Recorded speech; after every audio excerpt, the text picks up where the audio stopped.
Hey everybody, it's Arthur again, Essential Magazines, coming to you once again from the Inner Sanctum, the Nerve Center, ye old home office. As folks that believe entirely in truth in advertising, we thought we'd show you today yet another glimpse behind the curtain at the inner workings of Essential Magazines, and this is truthfully what we look like every day as we're in here doing whatever we can during the great COVID pause.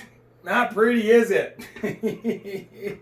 But I gotta tell you, I'm getting super comfortable in pajamas. This may be a new lifestyle for us moving forward. Anyway, I thought I'd have a little bit of levity today when we started.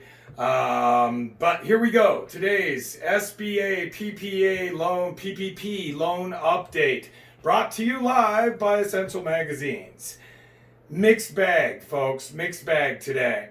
I've spoken to probably 15 small business owners today in regards to what's going on with their applications. First, through their banks for the payroll protection plan loan programs, and then also in regards to the SBA loan programs, to try to get some feedback on what's going on. National media last night, Mr. Kudlow, Mnuchin, Treasury Secretary, was on national TV last night touting the fact that $98 billion has already gone out in small business loans to small business owners. If that is the case, I'd really like to know who they are. Because so far today, everybody I've talked to has gotten nothing. Zero. Now, silver lining to this.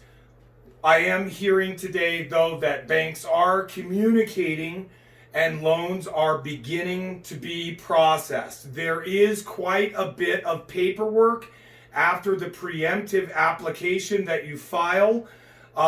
Be prepared for this. Be on top of this. Once again, said it in all our previous videos, time is of the essence right now. Majorly important. They need documentation in regards to payroll from 19, projected payroll from 2020, for those of you that are applying for the PPP loans.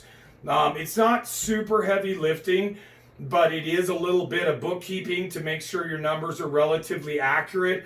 Obviously, we can only go on estimates for our base payroll for 2020 up until this date, but expect more paperwork to come after you've been contacted. Now, bad news. I found out today the reason why Wells Fargo Bank, I don't know how many of you bank with them, haven't been able to process any loans or even start any loans prior to today, April 9th, is this little settlement they had for $1 billion not too long ago in regards to some rather underhanded dealings that took place over the last decade. The federal government today wrote a provision to their settlement agreement, which initially made it impossible for them to handle any federal funding, period, forever. The federal government today wrote a provision into that settlement agreement. So now today, Wells Fargo is beginning to set up their systems to start diving into the God only knows million loan applications that are piled up in their corporate office. But once again, the good news for today is the PPP program does look like it is starting to move. It is still glacial slowness here. We're watching ice melt.